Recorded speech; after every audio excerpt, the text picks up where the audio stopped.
महाभारत काल का एक व्यक्ति जिसके बारे में यह माना जाता है कि वह आज भी जिंदा है। इस व्यक्ति का नाम है अश्वत्थामा। यह कौरव और पांडवों के गुरु द्रोणाचार्य का पुत्र था। इसने महाभारत के युद्ध में कौरवों की ओर से युद्ध किया था, लेकिन अपनी एक गलती के कारण इसे एक शाप मिला, जिसके कारण यह दुनिया खत्म होने तक जीवित रहेगा और भटकेगा। अश्वत्थामा को दुनिया खत्म होने तक भटकने का शाप देने वाले भगवान श्री कृष्ण थे। यह शाप श्री कृष्ण ने इसलिए दिया क्योंकि इसने पांडव पुत्रों की हत्या उस समय की जब वह सो रहे थे। इसने ब्रह्मास्त्र से उत्तरा के गर्भ को भी नष्ट कर दिया था। गर्भ में पल रहे शिशु की हत्या से क्रोधित होकर श्री कृष्ण ने अश्वत्थामा को भयानक शाप दे दिया। वैसे देखा जाए तो महाभारत के युद्ध की शुरुआत ऐसे ही योद्धाओं से हुई थी, जैसे अश्वत्थामा के पिता गुरु द्रोणाचार्य, जो कि एक निर्धन व्यक्ति थे, जिनके पास धन और राज्य नहीं था किंतु ज्ञान का भंडार था। इस कारण ही भीष्म पितामह ने यह निर्णय लिया कि वे ही कौरवों और पांडवों को शिक्षा देंगे,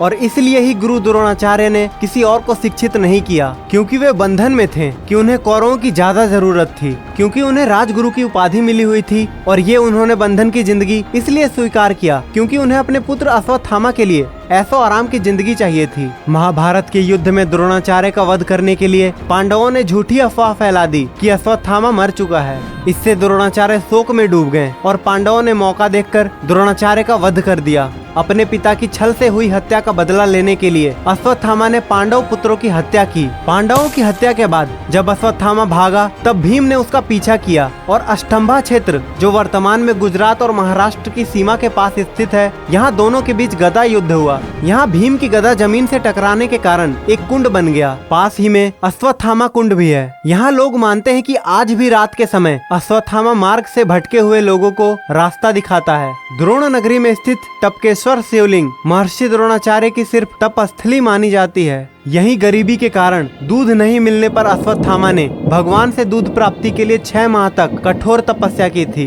अश्वत्थामा की तपस्या से प्रसन्न होकर भगवान ने उन्हें दूध प्राप्ति का आशीर्वाद दिया और पहली बार अश्वत्थामा ने दूध का स्वाद चखा। अश्वत्थामा के बारे में इतनी बात जानने के बाद आपके मन में यह सवाल आ रहा होगा कि अश्वत्थामा का नाम कैसे पड़ा। इसकी एक बड़ी रोचक कथा है। अश्वत्थामा ने जब जन्म लिया तब उसने अश्व के समान घोर शब्द किया। इसके बाद आकाशवाणी हुई कि यह बालक अश्वत्थामा के नाम से प्रसिद्ध होगा। अश्वत्थामा के सिर पर जन्म से ही एक मणि मौजूद था। द्रौपदी ने अर्जुन की प्रार्थना पर गुरु पुत्र को प्राण दान दे दिया, लेकिन सजा के तौर पर मणि छीन लिया और उसके बाल काट लिए। उन दिनों बाल काटने का मतलब मृत्यु दंड माना जाता था। मध्य प्रदेश में महू से करीब 12 किलोमीटर दूर स्थित विंध्याचल की पहाड़ियों पर खोदरा महादेव विराजमान है। माना जाता है कि यह अश्वत्थामा की तपस्थली है। ऐसी मान्यता है कि आज भी अश्वत्थामा यहाँ आते हैं। महाभारत युद्ध समाप्त होने के बाद कौरवों की ओर से सिर्फ 3 योद्धा बचे थे, कृप, कृतवर्मा और अश्वत्थामा। शाप से दुखी अश्वत्थामा को व्यास मुनि ने शरण दिया। मध्य प्रदेश, उड़ीसा और उत्तराखंड के वनों में आज भी अश्वत्थामा को देखे जाने की चर्चाएं आती रहती हैं। मध्य प्रदेश के असीरगढ़ के किले में एक प्राचीन शिव मंदिर है। भगवान शिव के इस मंदिर में हर दिन कौन गुलाल और फूल अर्पित करके चला जाता है, यह एक रहस्य है। ऐसी मान्यता है कि इस मंदिर तक आने का एक गुप्त रास्ता है, जिससे अश्वत्थामा आकर यहाँ शिव जी की पूजा कर जाता है। असीरगढ़ किला मध्य प्रदेश के बुरहानपुर से लगभग 20 किलोमीटर की दूरी पर उत्तर दिशा में सतपुड़ा पहाड़ियों के शिखर पर समुद्र सतह से 750 फुट की ऊंचाई पर स्थित है। बुरहानपुर खंडवा से लगभग 80 किलोमीटर दूर है। ऐसा माना जाता है कि असीरगढ़ किले के शिव मंदिर में अश्वत्थामा प्रतिदिन सबसे पहले पूजा करने आते हैं।